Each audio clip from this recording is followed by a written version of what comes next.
je vais parler ce soir d'ingénierie climatique et je vais montrer les liens directs et indirects qui peuvent exister avec le problème des énergies. Alors, j'introduis le sujet en montrant une famille de scénarios ici. Donc, c'est des scénarios qui sont exprimés en termes de forçage radiatif, mais c'est simplement une mesure de la quantité de gaz à effet de serre dans l'atmosphère, si vous voulez, au cours du siècle prochain. Et on a toute une famille de scénarios, avec des scénarios hauts qui correspondent au scénario du laisser-faire de Patrick, hein, avec une croissance économique qui repose essentiellement sur les combustibles fossiles. Et puis, à l'inverse, des scénarios bas où on arrive à contenir le réchauffement climatique sous la barre des 2 degrés. Alors, ces scénarios hauts, c'est 4 ou 5 degrés de réchauffement, donc on sent bien qu'il y a un besoin très fort d'adaptation, et puis aussi peut-être une tentation d'aller rechercher d'autres techniques pour refroidir la planète, parce que 4 ou 5 degrés, on ne pourra pas s'adapter complètement. Donc il y aura des impacts résiduels, et donc est-ce qu'on peut refroidir la planète artificiellement?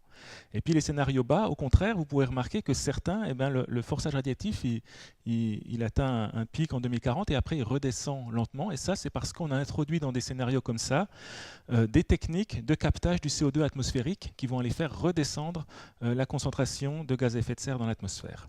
Donc c'est ce qu'on appelle aussi les émissions négatives. Donc tout ça, c'est l'ingénierie climatique, et c'est un concept qui existe depuis les années 60. On peut le faire remonter aux années 60 sous une forme un peu différente, mais dont on parle vraiment depuis peut-être une dizaine d'années. Et donc, on a travaillé sur la définition de cette chose-là. Et donc, on est arrivé à une définition pour l'ingénierie climatique ou la géo-ingénierie du climat, qui est la suivante. C'est l'ensemble des techniques de manipulation délibérée et à grande échelle de l'environnement dans le but de contrecarrer le changement climatique ou ses impacts. Et donc, c'est une définition qui reste ambiguë et qui mélange un tas de propositions de technologies différentes. Et souvent, ça complique un petit peu le débat parce qu'on n'a pas forcément la même définition quand on discute entre nous. Alors, mais typiquement, on peut donc classer toutes ces techniques de géo-ingénierie en 2 grandes catégories. Une première catégorie qui, si vous voulez, en quelque sorte s'attaque aux symptômes. Donc, on a un excès de gaz à effet de serre et donc un excès d'énergie dû à l'effet de serre. Eh bien, on va essayer de diminuer la quantité d'énergie reçue par la planète en allant réfléchir une partie plus importante du rayonnement solaire. Alors c'est quelque chose c'est des méthodes qui sont assez rapides d'action, hein, mais qui ont un certain nombre d'inconvénients, on va revenir là-dessus, et puis surtout, par ailleurs, elles ne résolvent pas le deuxième problème du CO2, qui est l'acidification des océans. Ensuite, on a une autre catégorie de techniques qui s'attaque un petit peu plus aux causes, en ce sens qu'on essaye d'aller réduire la concentration de CO2 dans l'atmosphère. Mais là, on a des méthodes qui sont plutôt lentes, qui prennent du temps pour aller avoir un effet dont on ne sait pas s'il pourra être significatif ou pas. Donc je commence par cette première catégorie de technologies, et donc qui vise à aller rechercher le CO2. Et il y a toute une gamme de techniques. Donc certaines sont toutes bêtes, hein, ça consiste simplement à aller reforester certains endroits de la planète, donc c'est des choses dont on parle depuis longtemps. Mais après, il y a d'autres techniques qui sont plus d'ordre géologique, je dirais, parce qu'il faut savoir que le CO2 est un gaz qui réagit avec les roches, et donc sur des échelles de temps géologiques, les roches sont un puits naturel de CO2, de dioxyde de carbone, et donc on peut réfléchir à la possibilité d'aller accélérer ces réactions chimiques. Alors après, le CO2, il se retrouve sous forme plus ou moins inactive dans l'océan ou ailleurs. Bon, ça dépend des variantes. Après, il y a des techniques que je qualifierais de plutôt chimiques, où là, on utilise, c'est vraiment un processus chimique pour aller rechercher le CO2, et après, on est obligé d'aller le stocker dans l'atmosphère, dans les couches géologiques. Alors il faut noter là que je ne parle pas de CCS, hein, je ne parle pas de technique de captage et stockage du CO2. Ça, si on met un tel dispositif, Patrick en a parlé, en sortie d'usine, ça permet de réduire les émissions, ça permet de supprimer des émissions, mais ça ne permet pas de faire des émissions négatives.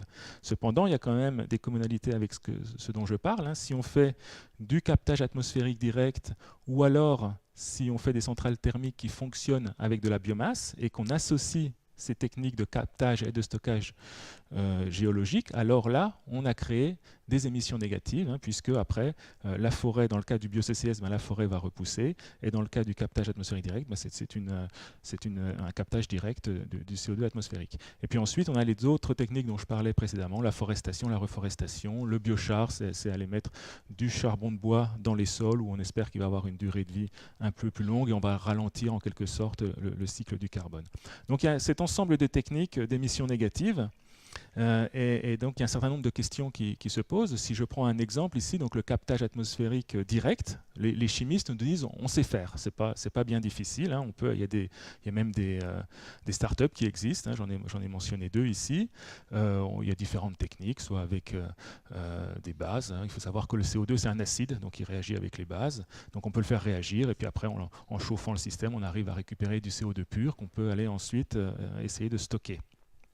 Il y a des personnes qui essaient de faire ça avec des membranes, enfin il y a différentes techniques.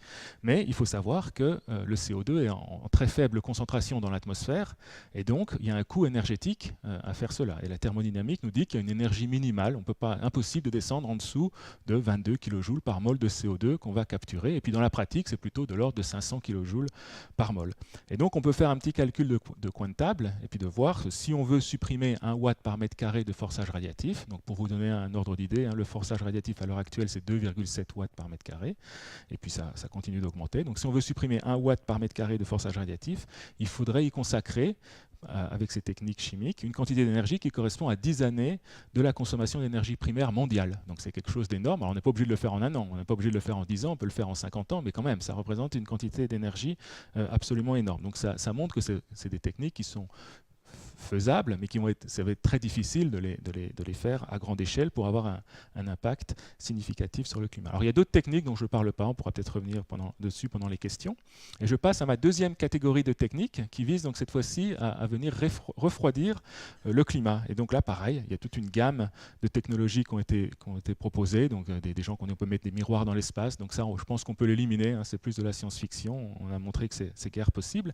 Par contre, il y a d'autres techniques qui sont peut-être un peu plus plausibles, comme l'injection d'aérosols, donc de particules dans la stratosphère, la partie haute de l'atmosphère, la pulvérisation de sel marin dans la couche limite marine, et donc je vais revenir là-dessus. Puis après, il y a des techniques en bas à droite qui sont peut-être plutôt des techniques d'adaptation qui visent à réfléchir un petit peu plus de rayonnement solaire à l'échelle locale, et donc peut-être ça peut avoir un petit impact localement, mais ce n'est pas quelque chose de nature à vraiment refroidir le climat de manière globale.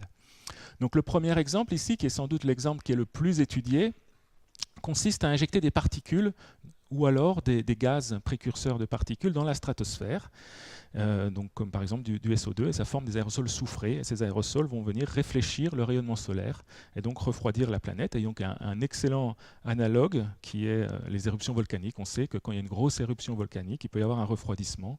En 1991, on avait eu un refroidissement de un petit peu moins d'1 degré pendant une petite année, et donc on sait que ça marche. Par contre, bien évidemment, l'injection, elle doit être continue, parce que ces particules dans la stratosphère, elles n'ont pas une durée de vie très longue, elles restent au maximum 1 an, et donc il faut le faire en permanence. Mais on va voir qu'il y a aussi un certain nombre d'effets secondaires collatéraux, en particulier sur les précipitations. Alors, pour faire ça, on a plutôt envie d'injecter les particules dans les tropiques, et puis après la circulation atmosphérique fait son travail d'aller redistribuer tout ça. Mais il y a des impacts sur l'ozone aussi. Et puis alors, question technologie, on n'a pas la technologie pour faire ça, mais ça ne paraît pas impossible, disons. Et puis énergétiquement parlant, ça ne demande pas énormément d'énergie. On peut faire pareil un calcul de coin de table, mais là on voit qu'il y a un effet levier énorme, et donc il n'y a pas besoin d'y consacrer énormément d'énergie. Donc ça ne paraît pas, disons, impossible à faire. Un deuxième exemple dont on parle aussi beaucoup, c'est la possibilité de pulvériser de l'eau de mer au-dessus des océans. L'eau de mer contient du sel, donc les petites particules d'eau de mer vont s'évaporer, mais elles laissent derrière elles une petite particule de sel qui ensuite peut aller modifier les propriétés des nuages. Et si on fait les choses bien, on peut espérer que ces nuages vont devenir plus réfléchissants quand ils contiennent plus de gouttelettes d'eau qui sont chacune sera plus petite. Et là aussi, on a un analogue qui est la pollution atmosphérique, puisqu'on émet déjà beaucoup de particules, donc pas des particules particules d'eau de mer, mais on émet beaucoup de particules au-dessus des continents et on soupçonne que les nuages sont devenus un petit peu plus réfléchissants. Mais après 20 ans de recherche, c'est un phénomène qui reste très mal compris. Donc c'est quelque chose finalement d'assez incertain. Et puis aussi, a priori, ça paraît plus simple à faire que l'exemple précédent, mais finalement c'est plus compliqué. Et je dirais que là, les technologies, on ne voit pas bien comment finalement on pourrait pulvériser de très grosses quantités d'eau à un coût énergétique relativement acceptable. Et puis il y a d'autres problèmes, c'est le fait qu'on ferait un refroidissement qui ne serait pas du tout uniforme, qui serait plus au-dessus des océans, et donc ça induit d'autres problèmes. Donc quand on veut étudier ces techniques, qu'est-ce qu'on fait? On utilise des modèles de climat. Ça nous permet de faire des expériences, hein, puisque ces choses-là, il y a des analogues, mais ça ne répond pas à toutes les questions. Et donc on utilise des modèles de climat. Ici, on a fait des expériences qui sont très simples, très idéalisées, où à gauche, on fait simplement une expérience d'augmentation du CO2. Donc là, on multiplie par 4 sa concentration. Donc on a un réchauffement qui est global sur toute la planète, en hiver, en haut, en été, en bas. Et puis on fait une deuxième expérience où on compense cet effet de serre par le dioxyde de carbone par une méthode de refroidissement.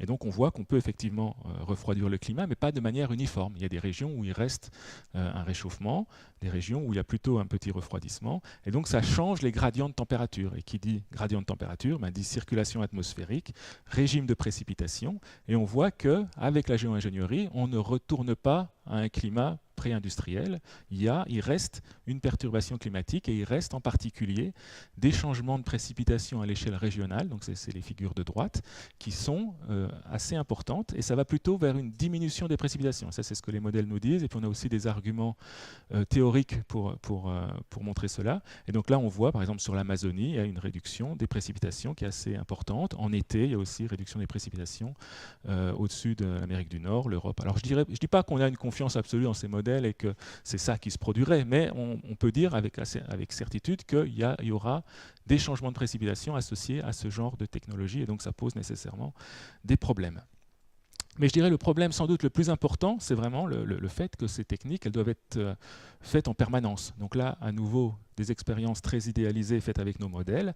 Une expérience où la concentration de CO2 augmente continuellement, et donc on a un réchauffement progressif jusqu'à 2 degrés, et puis un scénario où on est allé compenser ce réchauffement pendant 50 ans avec une technique de refroidissement, et puis après on arrête, pour une raison X ou Y, on arrête, et on voit qu'on a un rattrapage climatique très rapide, donc en 1 ou 2 décennies, on récolte tout le réchauffement qu'on a essayé de compenser pendant les 50 ans. Donc là, ça veut dire que l'adaptation au changement climatique, elle devient extrêmement difficile, et à mon sens, c'est vraiment le problème principal de ces techniques. Donc j'en viens aux conclusions. On a d'une part des techniques de captage du CO2 atmosphérique qui couvrent un large spectre, et donc il y en a peut-être qui sont acceptables, la reforestation à une certaine échelle, et puis d'autres qui ont des impacts et des risques qui sont quand même beaucoup plus importants et qu'il faut regarder, en particulier tout ce qui concerne l'océan dont j'ai très peu parlé. C'est des techniques qui ont peut-être un petit potentiel, mais dont on sent que le potentiel va être limité par des contraintes physiques ou économiques ou énergétiques assez fortes et qui ne peuvent agir que sur le long terme. Ce n'est pas quelque chose de rapide. Et puis, mais on ne peut pas exclure non plus qu'elles ne peuvent pas servir d'appoint aux autres technologies dont a parlé Patrick, et que dans la deuxième moitié du XXIe siècle, on puisse utiliser des technologies de ce type-là pour aller avoir le petit coup de pouce supplémentaire qui nous permet de réduire le changement climatique d'encore quelques dixièmes de degrés. Et puis d'autre part, on a les techniques de gestion du rayonnement solaire qui permettent un refroidissement rapide et substantiel. On a relativement peu de doutes, qui ne sont pas forcément faciles. On ne sait pas exactement comment les mettre en œuvre, mais on peut imaginer que d'ici 50 ans, ça soit possible de le faire, mais qui ont tous ces problèmes dont j'ai déjà parlé. Modification de l'ozone, enfin diminution des concentrations d'ozone dans la stratosphère pour les aérosols stratosphériques, modification des climats régionaux, et ça on n'y coupera pas. Problème, alors elles sont réversibles, mais ça peut être à la fois quelque chose de bien, mais aussi quelque chose de pas bien, puisque ça veut dire que dès qu'on les arrête, il y a ce rattrapage climatique dont j'ai parlé, et donc elles introduisent un risque énorme dans le système, et probablement un risque qu'on ne veut pas prendre, et puis elles ne résolvent pas ce problème d'acidification des océans. Et donc aussi, j'ai pas le temps de parler de tout, mais elles introduisent un problème énorme de gouvernance. Et donc là, j'en prends pour exemple un album des Schtroumpfs sur la machine à modifier le temps, où ça finit en bagarre générale, puisque les différents Schtroumpfs ne sont pas d'accord sur comment modifier le temps. Et donc, je finirai avec ce transparent qui montre que finalement le futur est encore ouvert. En 2015, le futur reste ouvert. Et donc, finalement, ces techniques de géo-ingénierie, elles sont peut-être là aussi pour nous faire évoluer vers un monde plus vertueux, donc celui qui est en haut à gauche, où on a réussi à contenir les émissions de gaz à effet de serre, plutôt qu'un monde où on a essayé peut-être où on compte sur des technologies qui comportent un certain nombre de risques. Et je crois l'exemple le pire est bien sûr celui en bas à droite, où finalement le parasol est cassé, et donc on s'est appuyé sur des techniques de géo-ingénierie du climat qui finalement ne marchent pas ou ont arrêté de marcher.